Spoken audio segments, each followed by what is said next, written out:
Kumusta mga kaboxing? This is Boy Kalawang TV. So isang mabilisang balita lang po tayo mga idol sa naganap na laban nila Christian Araneta at ng Thai boxer na si Tanong Saksimsri na ginanap po kanina sa bansang Japan.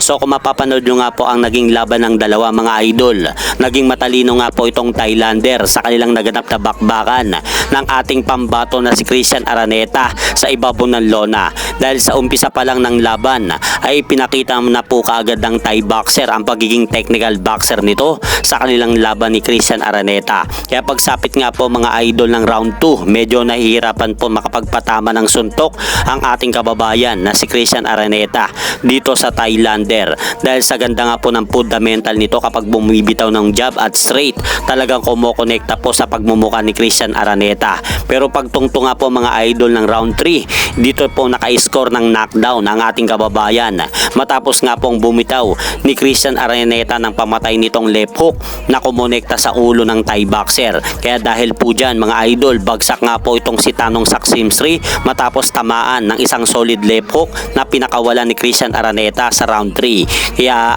ang akala ko nga po dito mga idol, dito na sa round na ito tatapusin ni Christian Araneta ang laban, pero hindi follow-upan ng ilang kombinasyon itong Thailander, kaya nagawa pa nitong makasurvive sa susunod na round. Kaya pagsapit nga po mga idol ng round 4 at round 6, naka-recover na nga po itong Thai boxer mula sa pagkabagsak nito sa round 3 nang tamaan nito ng solid left hook ni Christian Araneta. Kaya pagtungtong nga po mga idol ng round 8 at round 10, dito muli kumamada ang Thai boxer ng ilang matutulis na jab at straight upang mag-umpisa ng mamaga ang kanang mata ni Christian Araneta sa laban. Kaya pagsapit nga po mga idol ng round 11, dito na po pinaglaruan ng Thai boxer ang ating kababayan na si Christian Araneta, at sa bahagi ng round na rin na ito, medyo tinamad na po bumato ng suntok ang ating kababayan hanggang umabot na nga po ang laban nilang dalawa sa sukdulang 12 rounds na laban.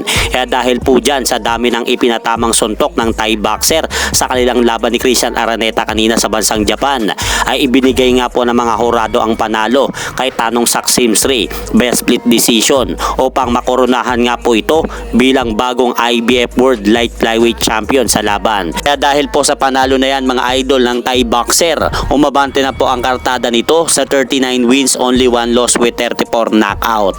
Habang bumagsak naman po ang kartada ni Christian Araneta sa 24 wins, 3 losses.